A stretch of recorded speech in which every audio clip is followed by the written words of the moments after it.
어제는 우리 8번째 단계를 했었습니다. 그렇죠? 제목은 무엇이었습니까? 그리스도에 이르기까지 자라남입니다. 한 분만 기억하셔서 말씀하시는 거 아니죠? 대표로 말씀하신 거라고 생각하겠습니다. 제목이 뭐라고요? 네, 그리스도에 이르기까지 자라남. 인용 성경절은 베드로전서 2장 2절 그리고 에베소 4장 13절의 후반부터 14절의 초반까지입니다. 갓 태어난 아기는 순전하고 신령한 젖을 사모할 것이다. 본능적으로 그 젖을 사모할 것이다. 그 젖을 먹어야 하는 이유는 그리스도에 이르기까지, 구원에 이르기까지 자라나게 하려 함이라. 그것을 먹고 자라난 그들은 그리스도의 장성한 분량에 충만한 데까지 그렇게 이르게 될 것인데, 그때에는 어린아이 같지 아니할 것이다. 거듭남으로 끝나는 것이 아니라 자라나야 합니다. 그렇게 자라나기 위해서 꽃을 예를 들었습니다. 꽃 한 송이가 자라나는데 그 자신이 하는 일이 없습니다. 모든 꽃의 성장을 위한 생명적 요소들은 꽃 주변에 충만합니다. 하물며 사람이겠느냐? 하물며 사람이겠느냐?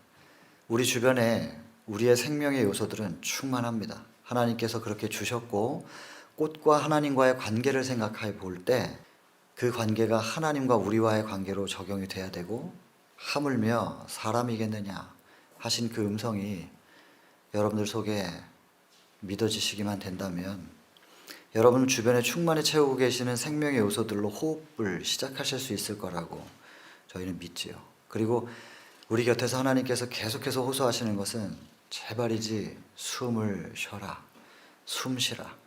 이렇게 생명의 요소로 충만히 채워졌는데 호흡하지 않으면 어찌 살겠느냐. 숨 쉬라, 숨 쉬라 하십니다. 소개했던 성경절입니다. 에스겔 16장 6절에 내가 네 곁을 지날 때에 네가 피투성이 되어 쓰러져 발짓하는 것을 보고 내가 너에게 이르노니 피투성이라도 살라. 다시 너에게 이르노니, 다시 이르노니 피투성이라도 살라. 우리가 살기를 원하시는 하나님이십니다.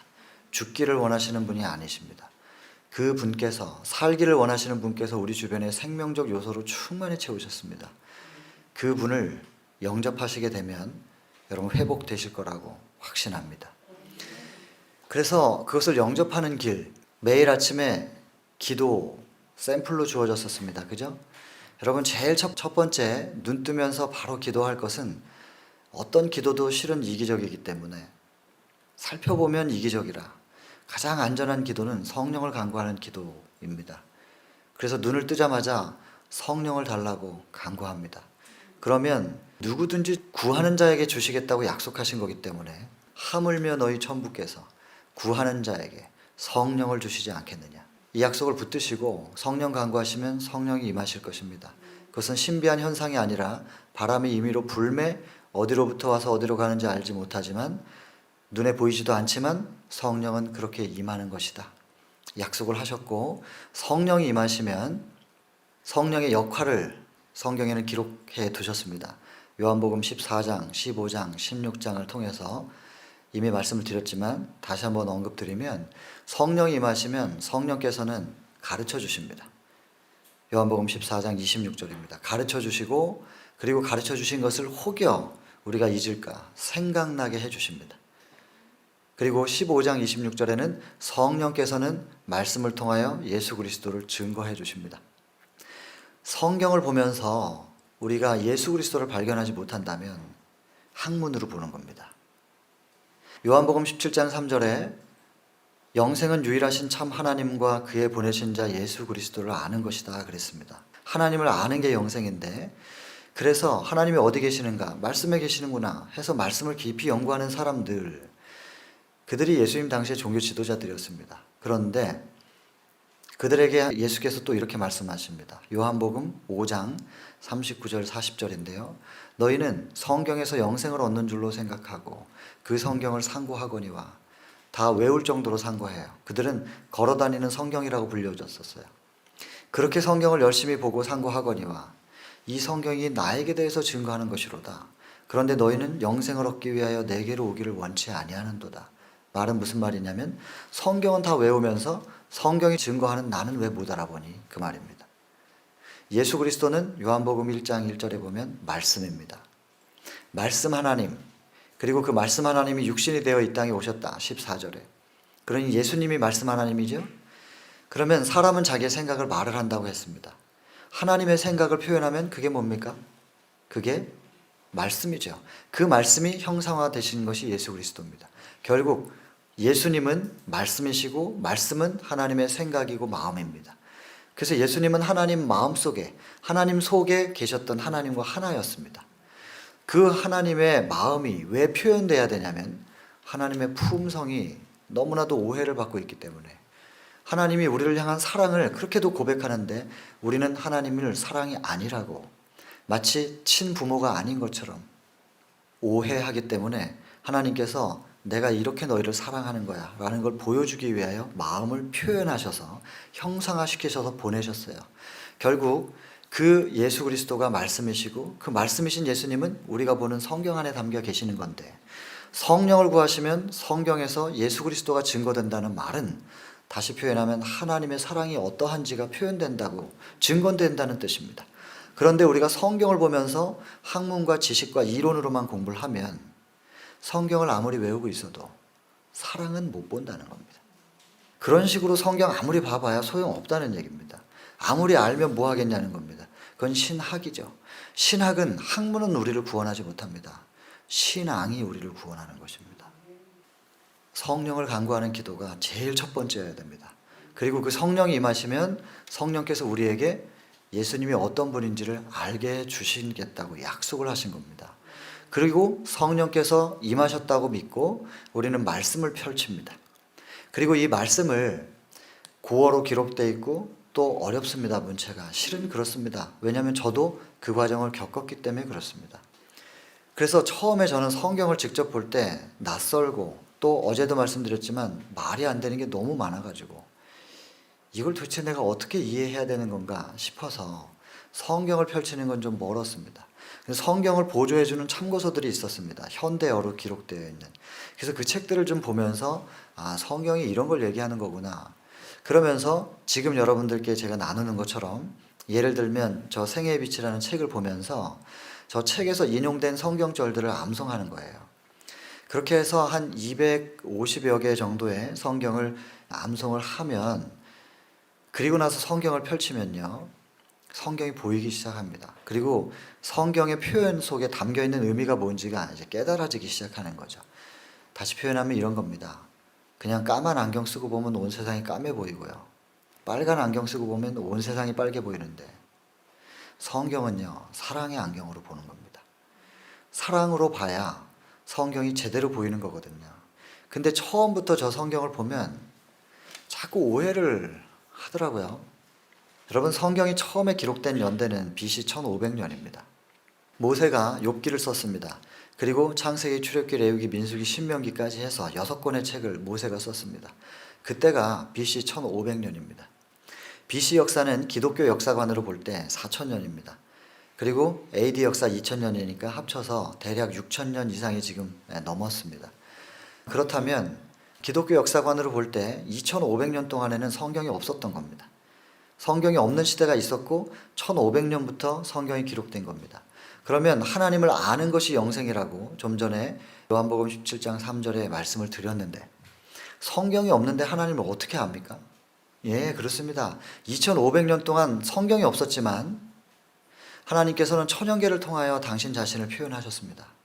그래서 신학에서는, 이건 교파를 초월해서 정통 신학에서는 일반 계시와 특별 계시, 계시를 두 가지로 나누는데, 일반 계시를 뭐라고 얘기합니까? 일반 계시가 우리는 흔히 우리가 접할 수 있는 성경이라고 생각하는데 아닙니다.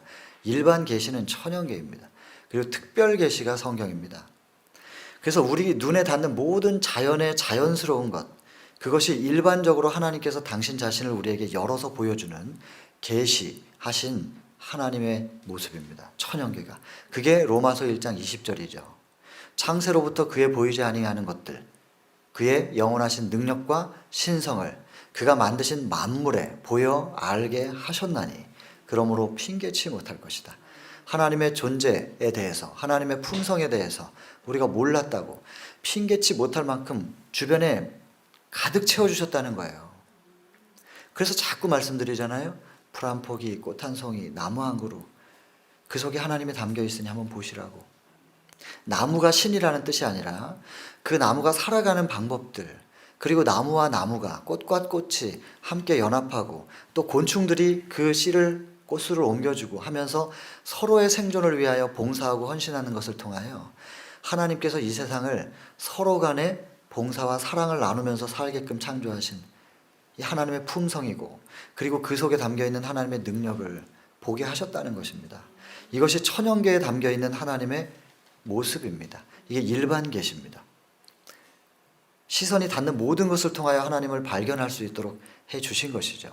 그런데 이 천연계 속에서 하나님을 발견할 수 있는 영적 안목이 퇴보되고 천연계를 파괴하고 자기의 유익한 것대로 천연계를 활용하고 이용할 줄만 알았지, 천연계 속에서 하나님을 발견할 수 있는 눈을 잃어버리자 하나님께서 성경을 주신 겁니다.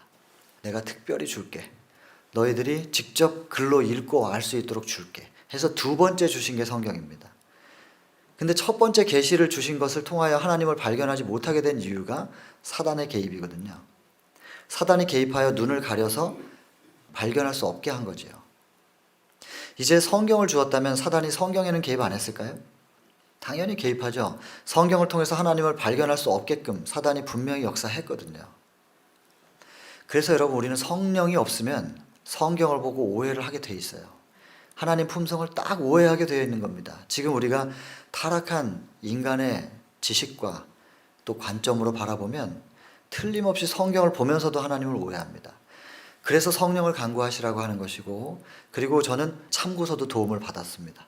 참고서를 통하여 그렇게 해서 그 속에서 제시하는 성경이 하나 한 절 한 절을 제시하면서 여기에 담겨있는 뜻은 이런 사랑이잖아 라고 설명해 놓은 것을 보면서 성경 자체를 어떻게 봐야 되는지 그 관점을 갖게 된 거죠. 그 안경을 쓰고 이제 성경을 직접 보니까 성경이 보이기 시작하는 것입니다.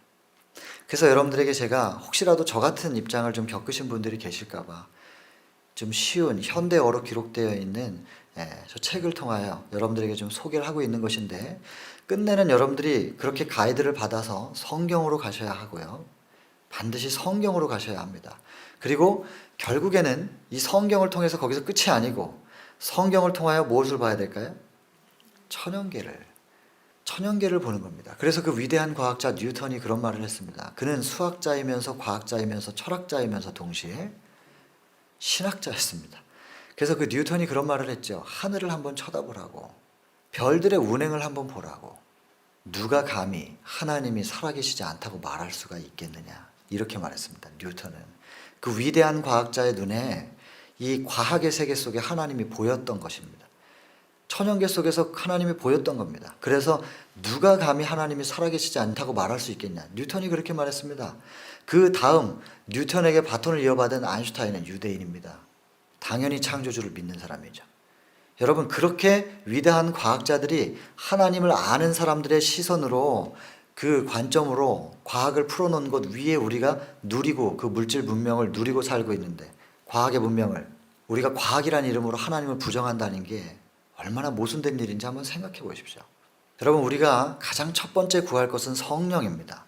성령을 구하셔야 성령께서 성경을 제대로 볼 수 있게 해줍니다. 성령과 함께 성경을 보시면 그 속에서 우리는 참 하나님의 마음을 발견할 수 있게 되고, 그리고 지식이 쌓여가는 게 아니라 그분의 사랑의 깊이가 얼마인지를 자꾸 더 깊이 우리가 더듬어서 알아가게 되는 것이죠.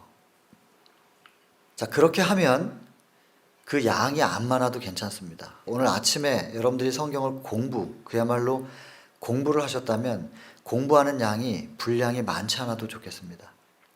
딱 한 절만이라도 충분하다 말씀드렸습니다. 그래서 마르틴 루터가 종교개혁을 일으킬 때 종교계가 너무나 타락하여 이건 아니지 않는가 하면서 종교개혁을 시도할 때 그 당시에 일반 백성들이 그 당시에 종교 지도자들을 통하여 이 가르쳐지는 내용만 받아 먹을 수밖에 없는 그 불쌍하고 측은한 형편에서 주는 사람이 잘못 전달해주면 어쩔 수 없어요. 그냥 그런가 보다 하고 받아들일 수밖에 없는 형편이었거든요. 그러니까 루터가 이거 아니라고, 모두가 개인적으로 하나님께 나아가고 하나님을 만날 수 있어야지 왜 사람을 통해서 하나님을 만나야 되는가? 그 사람이 잘못 전해주면 어떻게 할 거니? 그 누가 책임지는 거예요? 그래서 직접 하나님께 가라. 하나님 어디 계시느냐? 말씀에 계신다. 그랬더니 백성들이 하는 말이, 성경은 우리가 볼 수 있는 언어로 기록되어 있지 않았다. 그 당시에 쓰는 언어가 아니었어요. 그러니까 읽을 수가 없죠. 그걸 성경을 보기 위해서 특별히 그 언어 공부를 한 사람들만 볼 수 있게 되어 있었단 말이에요. 그러니까 루터가 집중적으로 한 사역이 무엇입니까? 성경 번역이었습니다. 그때 하나님께서 인쇄술 개발하게 하셨습니다. 그리고 전 세계로 보급하는데 하나님께서 역사하셨다고 저희는 그렇게 믿습니다. 산업혁명, 그거 그냥 그렇게 일어난 거 아닙니다. 전부 모든 것들이 다 모여서 하나님의 복음이 전파될 수 있는 이 짜집기 된 거예요. 탁탁 조각이 모여가지고 딱 가장 완벽한 이상적인 환경이 만들어지는 거죠. 루터는 골방에서 성경 번역하고 있고 기계는 만들어지고, 그러면서 딱 번역이 되자 쫙 퍼지고. 이 우연이 아니거든요.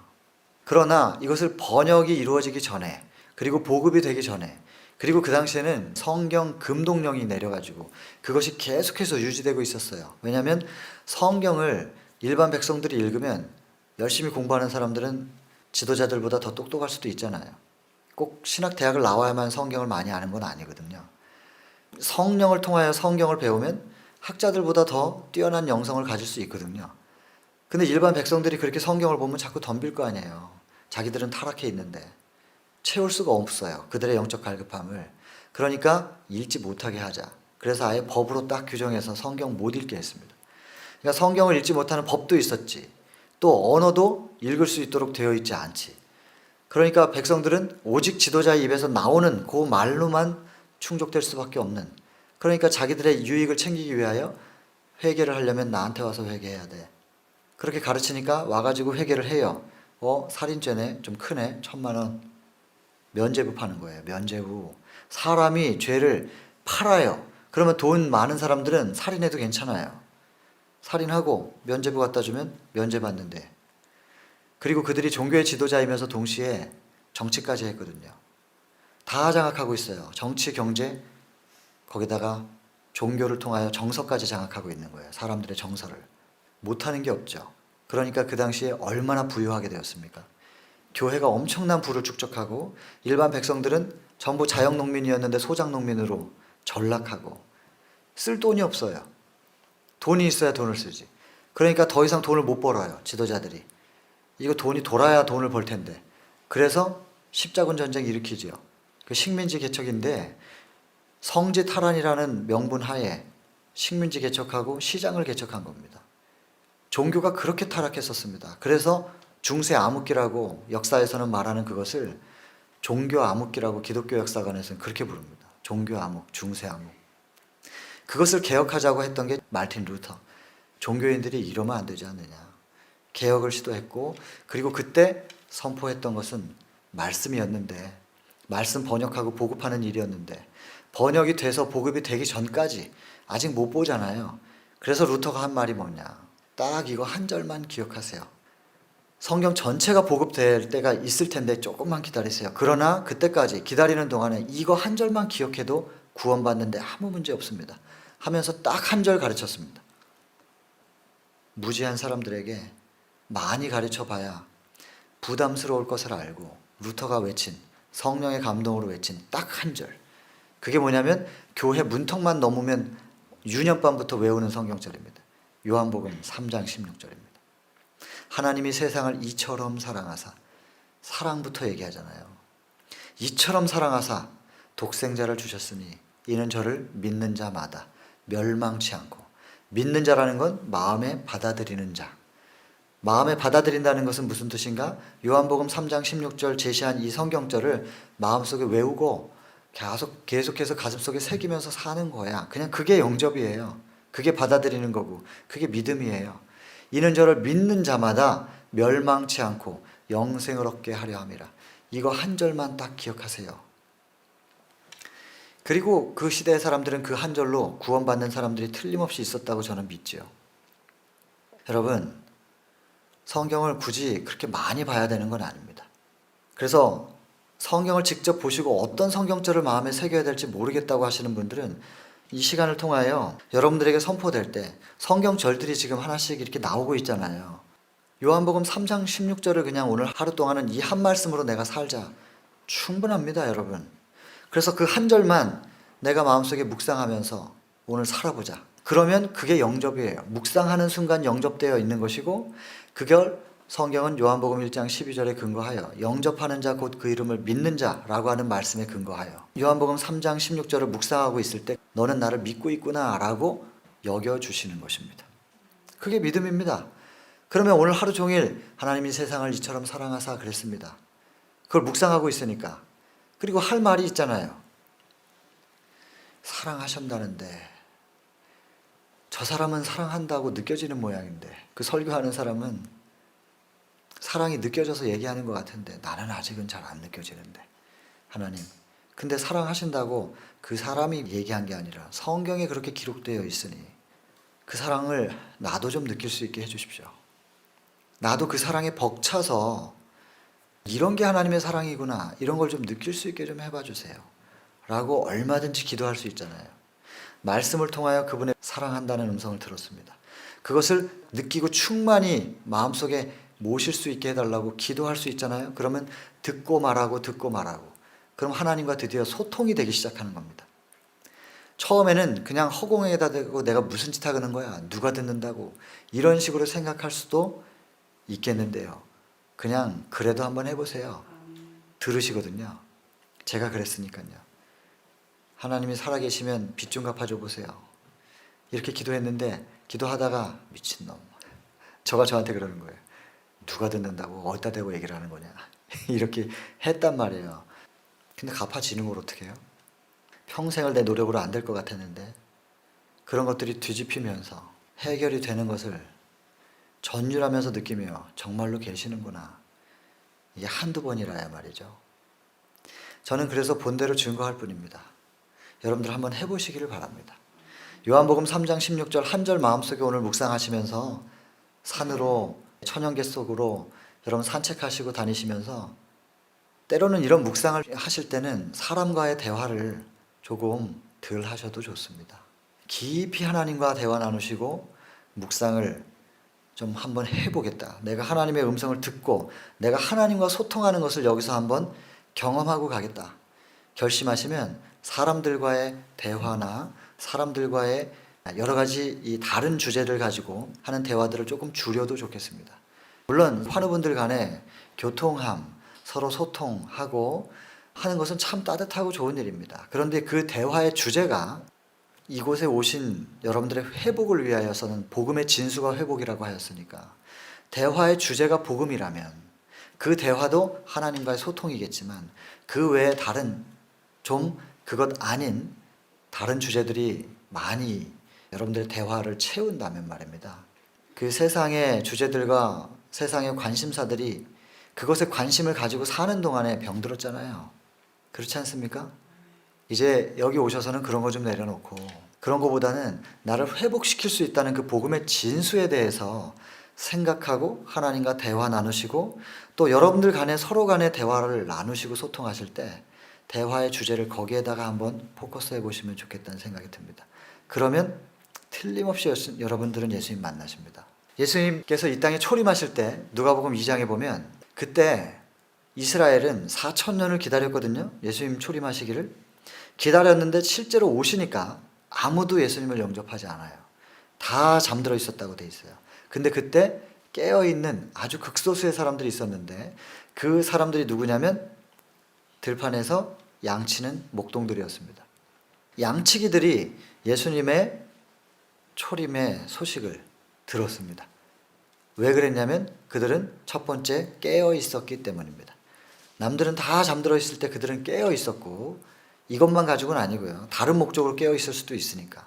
두 번째, 왜 그들이 깨어 있었느냐면 두 번째는 돌봐야 될 뭐가 있었기 때문에요.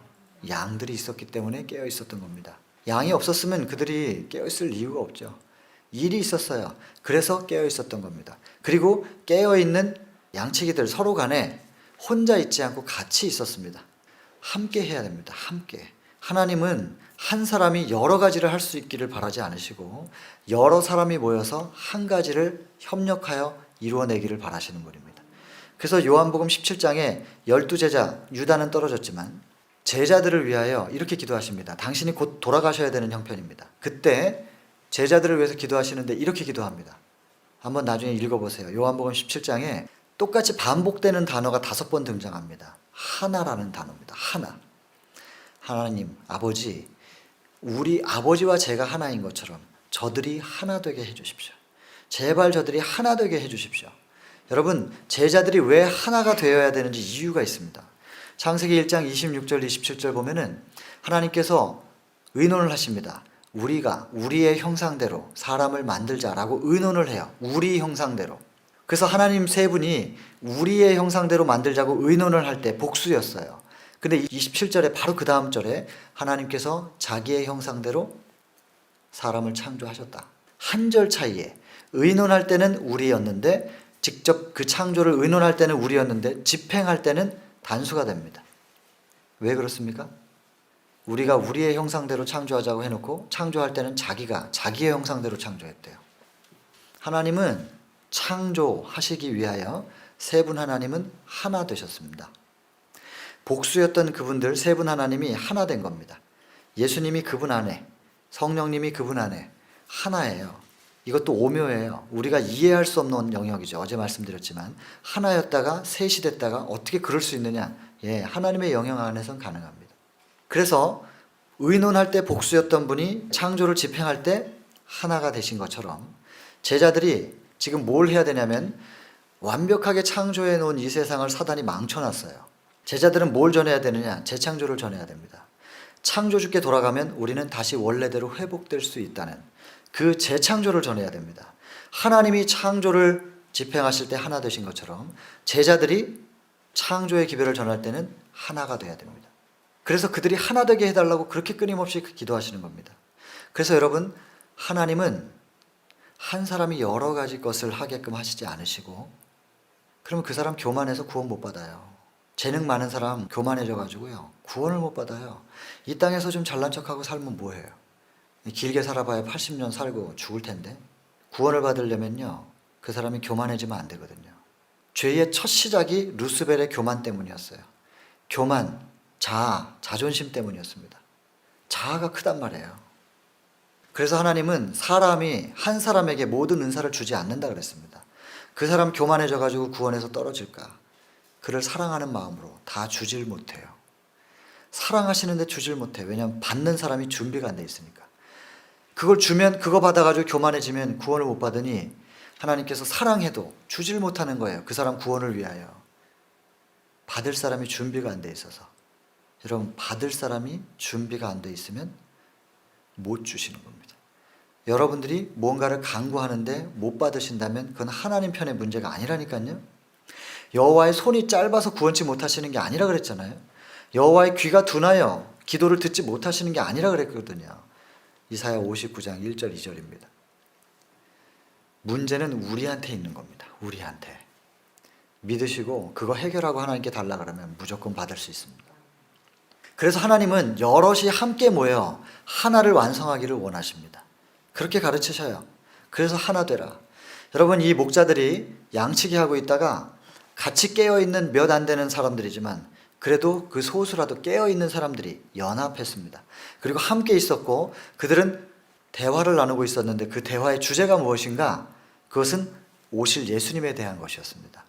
그리고 하늘을 계속 쳐다보고 있었다고 했어요. 공통점들을 찾아보겠습니다. 깨어있었고 양을 돌보고 있었고 대화의 주제는 오실 예수님이었고 그리고 그들의 시선은 하늘이었습니다. 이 땅이 아니고 이 네 가지 이것을 가지고 있는 그들은 예수님을 만났습니다.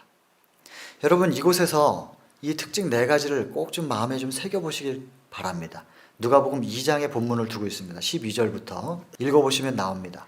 깨어 있었고 양들이 있었고 돌보는 양이 있었고 대화의 주제는 오실 예수님이었고 어디서 오시나 그들의 시선은 하늘에 고정되어 있었다. 이것입니다. 여기서 그거 한번 해보세요. 여러분, 회복되실 것입니다. 틀림없이 회복되실 것입니다. 믿으시게 되기를 바라고 경험하시게 되기를 바랍니다. 여러분, 하루의 일과 첫 시작에는 다시 반복합니다. 성령을 간구하는 겁니다. 성령이 임하시면 성령께서는 하나님이 어떤 분인지를 성경을 통하여 알게 하십니다. 그래서 성령과 함께 성경 말씀을 보시되 많이 안 보셔도 괜찮겠습니다. 한 절이라도 충분합니다. 그러니 그 한 절을 가지고 마음속에 새기시고 그게 믿음이고 그게 영접입니다. 하루 종일 사시는 동안에 누가 나에게 말 걸지 않으면 그것을 계속 묵상하면서 하나님과 소통하십시오. 그렇게 하면 하나님을 마음속에 모시고 사는 겁니다. 그게. 그리고 혹 주변 사람들과 대화를 나눈다면 대화의 주제는 예수 그리스도와 그분의 능력과 그분의 사랑에 대하여 대화를 나누시고 계속해서 그거를 하나님과 분리되지 않도록 딱 붙잡고 계시면 혼자 묵상할 때나 함께 대화를 나눌 때나 그걸 붙잡고 있으면 하나님께서 여러분들 속을 물들이셔요. 쭉 물들이십니다. 그분의 빛으로 물들이시고 그분의 능력으로 물들이시면 여러분들 속에서 변화가 일어나기 시작할 거예요. 그거는 맛보아 아는 거예요. 시편 34편 8절이에요. 여호와의 선하심을 맛보아 알지어다. 맛보고 아는 것이지 누구를 통해서 아는 건 아닙니다. 여러분, 어제 그리스도에 이르기까지 자라남이라고 하는 것이 뭐냐면 이렇게 그분으로 호흡하기 시작하면 내 주변의 생명의 요소로 이렇게 충만하게 채워주셨는데 그것을 꽃이 그렇게 하듯이 해를 향해서 계속 쳐다보듯이 해바라기처럼 하다못해 숲에 있는 나무들이 계속 해가 떠 있는 방향으로 해가 비추는 방향으로 계속해서 가지와 나무 잎이 향해 있듯이 우리도 그렇게만 된다면 생명의 요소로 충만히 채워주신 그분께서 우리 속에 싹 들어오시는 겁니다. 그러면 우리의 영혼이 소생하고 우리의 육신이 소생하는 이것이 치료의 유일한 그리고 근본적인 치료의 유일한 방법입니다. 여기서 여러분들에게 전할 치료 방법은 이것밖에 없습니다. 이렇게 하면 점점점 자라납니다. 치료되고 거듭나고 쭉 자라나는 겁니다. 그게 어저께 했었던 그리스도에 이르기까지 자라남 그 챕터입니다. 이제 에베소 4장 14절에 있는 말씀처럼 이렇게 자라나면 그리스도의 장성한 분량에 충만한 데에 이르기까지 이제 자라나는 것입니다. 그렇게 자라나면 어린아이 같이 되지 아니하고 이제 다 컸어요. 자, 이제 컸는데도 계속 젖 먹겠다 그러면 어떻게 돼요? 여러분, 엄마들이 여기 계시는데 자녀들이 다 커가지고 계속 젖을 찾으면 어떻게 해, 그걸. 이제 나가서 좀 사람 노릇 좀 해야 될 거 아니겠어요. 그죠? 그리고 너도 너의 가정을 좀 꾸리고 이제 또 가장이 돼야 되지 않겠느냐. 여러분, 성장하면 성장한 만큼 성인으로서의 몫이 있습니다. 그래서 9장 그 다음 장이 뭐냐면 사업과 생애입니다. 사업과 생애. 이제 성장을 했으면 이제 너의 사업을 해라. 그리고 그 사업은 너의 생애 가운데 이루어질 거야. 특별히 어디 선교지에 가는 것, 그것도 사업이긴 합니다. 그러나 인도하심을 받아가는 것이지 반드시 선교지로 떠나고 해외로 가야만 하나님의 사업을 하는 것은 아닙니다. 그럼 어디서부터이냐? 지금 내가 머물고 있는 이 자리부터, 지금 그 자리, 일상에서부터 사업을 할 수 있다. 그 사업은 사랑을 나누는 거거든요. 그 사랑을 나누라고 하는 내가 너희를 사랑한 것처럼 너희는 서로 사랑하라. 이게 하나님께서 주신 사업이에요. 그 사업은 어디서부터냐면 가정에서부터, 그리고 일터에서부터, 학교에서부터. 그냥 내가 늘 살고 있는 이 일상 속에서부터 사업을 시작하는 것이다. 그래서 사업과 생애입니다. 제목이. 사업 이렇게 하지 않고 사업과 생애. 그 사업은 어디서부터냐면 너의 지금 일상, 이 생에서부터 오늘 하루 속에서 사업이다. 내가 준 사랑을 나누는 그 사업은 시작할 수 있는 것이다. 여러분, 이것에 대한 개념을 정확하게 가지고 계시면 가정이 회복됩니다. 지금 사단은 계속해서 가정을 깨트립니다. 왜냐하면 우리가 마지막 사랑을, 이 세상의 마지막 사랑을 배울 수 있는 곳이 가정밖에 없어요. 친구 간의 사랑이 점점점 퇴색돼 가고 있습니다. 친구들끼리 배신하고. 의리가 어디 있습니까? 전부 경쟁자인데. 이 세상이 말세에 대한 징조들을 설명하시는 마태복음 24장에 그 징조 가운데 하나, 불법이 성함으로 사랑이 식어지리라. 수많은 천연 개의 말세가 되면 이런 천연 개의 징조가 있을 거야. 자연재해가 있을 거야. 쭉 설명하시다가 지진이 있고 화산이 터지고 해일이 일어나고 우박이 쏟아지고 태양이 사라지고 물이 핏빛으로 바뀌고 다 그 기록되어 있는 내용들이죠. 말세의 징조, 말세가 되면 이럴 거야. 여러분, 우리가 지금 만나고 있지 않습니까? 이런 거? 뉴스를 한번 보세요. 말세가, 성경이 말세라고 해놨던 걸 요즘엔 뉴스에서 나와요. 뉴스에서 말세라고. 하나님께서 이 땅에 오셨을 때 증거해 주신 예언, 마지막엔 이렇게 될 거야 라고 예언해 주셨던 내용들이 전부 지금 주변에서 보이잖아요. 틀림없습니다. 말세라고 하는 것이. 그런데 그 중에 징조 중에 하나가 뭐냐면 사람들 간에 사랑이 식어질 거야. 이것도 하나의 징조입니다. 미국 좀 보십시오. 경찰이, 한국은 민중의 지팡이라고 하는데 사람 검거하면서 수갑이 채워져 있는 상태에서 반항할 수 없는 상태인데 목을 짓눌러 가지고 숨을 못 쉬게 질식사시킵니다. 이거 좀 납득이 안 되지 않습니까? 근데 이 사람이 남아있는 마지막 호흡으로 얘기를 했어요. 내가 지금 숨 쉴 수 없다. 지금 숨이 막혀 있다고. 말을 했는데도 계속 눌러갖고 결국 죽였잖아요. 또 거기에 분노한 사람들이 지금 이제 시위를 하고 있어요. 시위를 하면 시위만 할 것이지 왜 약탈을 해요? 시위를 명분으로 약탈하고 그냥 치고 들어가가지고 훔치고 왜 이래요 도대체? 미국은 그렇고 중국은 또 왜 이래요? G2인데 지금 G1, G2가 왜 이래요? 홍콩 장악하고 인권, 자유 억압하고. 여러분, 온 세상이 지금 난리인데요. 세계 지도자들의 인격을 한번 보세요. 그래도 한 나라의 지도자라면 어느 정도의 인격이 좀 수양이 되어야만 하겠습니까? 근데 지도자들의 인격을 보시란 말이에요. 어떻게 하는가? 여러분, 이런 지도자들을 쳐다보고 그 밑에서 살아가는 백성들이 영향을 받습니다. 이기적이고 욕심 부리고 빼앗고 힘으로 누르고 사랑이 식어지는 시대입니다. 여러분, 이 시대에 우리가 할 게 뭔지 아십니까? 이런 시대에 하나님께서 우리에게 주시는 사업이 뭐냐면 내가 너희를 사랑한 것처럼 너희는 서로 사랑하라. 사랑이 다 식어지는데 너희는 서로 사랑하라. 좀 특이한 사람들이 있네. 다 사랑을 안 하는데 사랑하는 사람들이 있으면 특이한 사람들이네 그럴 거 아니에요. 저 특이함이 어디서 나왔을까? 하나님 믿는 사람들이구나. 예수님 믿는 사람들이구나. 그래서 사랑하는구나. 그래서 요한복음 13장 34절에 너희가 서로 사랑하면 모든 사람들이 너희가 그리스도의 제자인 것을, 너희가 나의 제자인 것을 알리라. 예수 그리스도를 우리가 믿는다고 하는 것은 우리가 선포해서 되는 게 아니라 주변 사람들이 이렇게 알게 된다는 것입니다. 여러분, 마지막 사랑이 어디 있냐면 가정 안에 있어요. 친구 간의 사랑, 그리고 선배와 후배 간의 사랑, 이런 거 다 깨어지는 시대입니다, 지금. 그런데 마지막 사랑은 그래도 부모가 자녀를 향한 사랑만큼은 남아있는 거죠. 그게 마지막 사랑인데 사단이 그걸 가만 놔두겠어요? 가정을 깨트리는 겁니다. 가정을 깨트려서 마지막 사랑까지도 다 분리시킵니다. 그렇게 해놓으면 이 세상이 사랑 없는 세상이 돼버릴 거 아니에요. 마지막 끝까지 남는다면 모성이 남을 건데 그것조차도 깨트려서 엄마가 자식을 버리게 하고 이 세상 사랑이 없게 만들어요. 이 세상에. 그러면 완전히 사단의 세상이 돼요. 하나님은 손 뗄 수밖에 없는 거예요. 사단의 목적은 거기에 있는 것이죠. 그래서 마지막 사랑의 최소단이 가정을 계속해서 깨는 겁니다. 한국의 이혼율이 얼마나 높은지 아시죠? 요즘에 이혼율이 조금 떨어졌습니다. 몇 년 전보다. 왜 그렇습니까?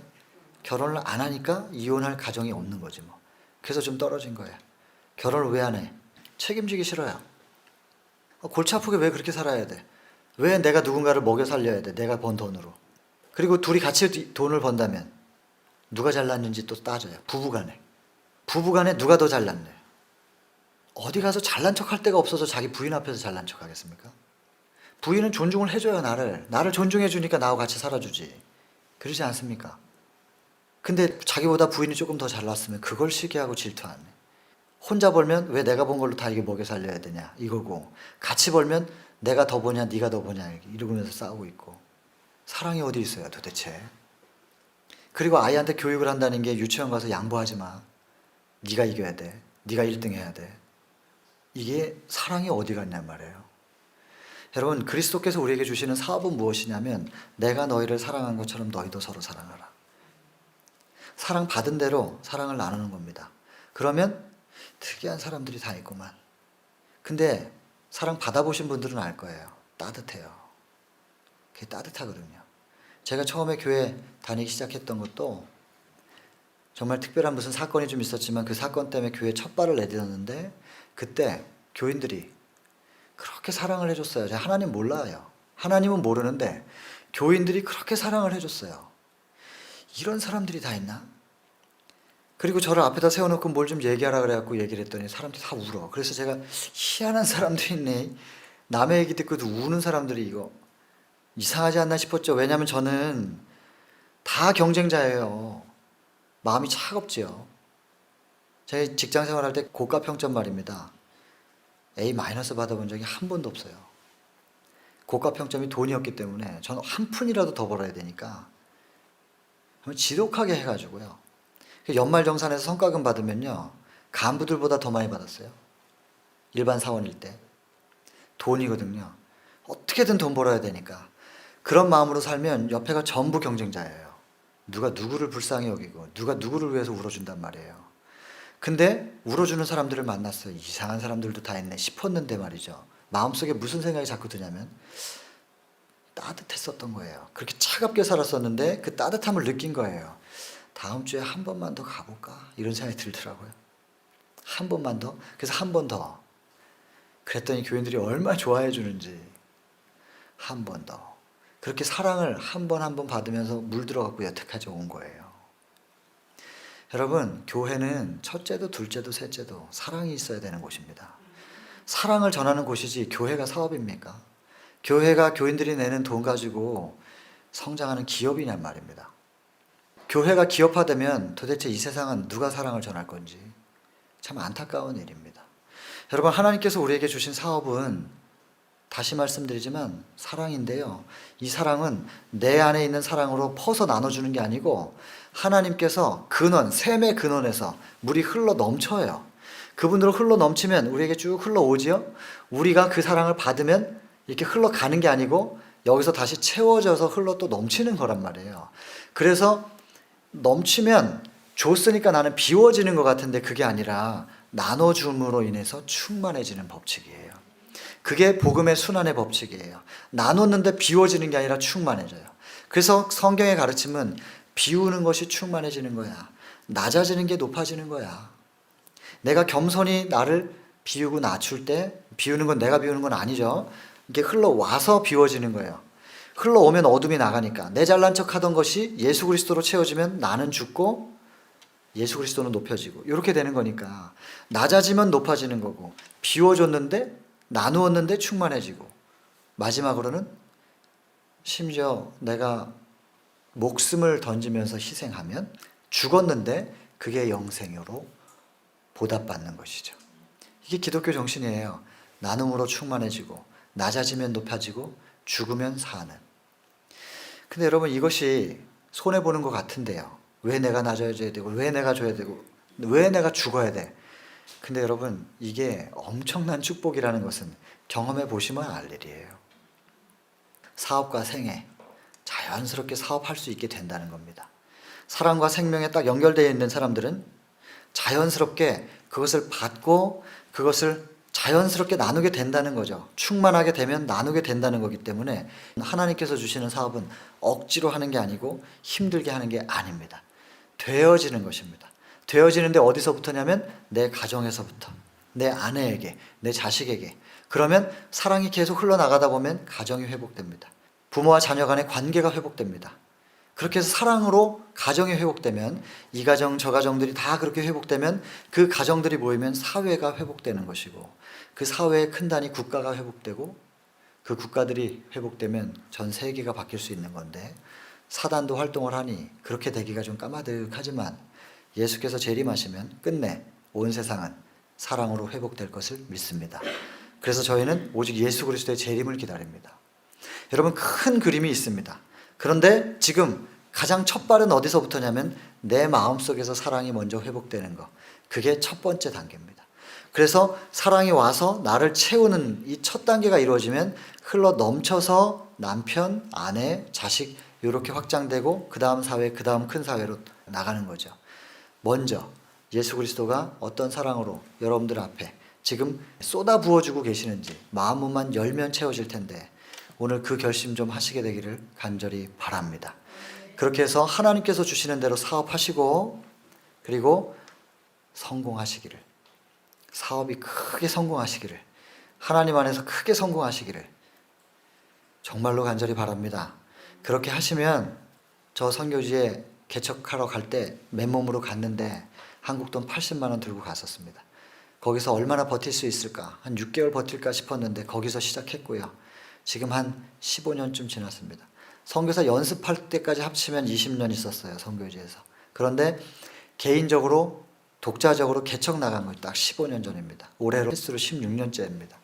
그 안에 몸뚱아리 하나밖에 없었던 사람, 하나님의 사업을 좀 더 영향력 있게, 좀 더 많은 사람들에게 접촉점을 확장시킬 수 있도록 하나님께서 성장을 시켜주신 겁니다. 그리고 이 베델도, 그리고 선교지에 여러분들께 영상으로 보여드렸지만 그 훈련원도 그렇게 생긴 겁니다.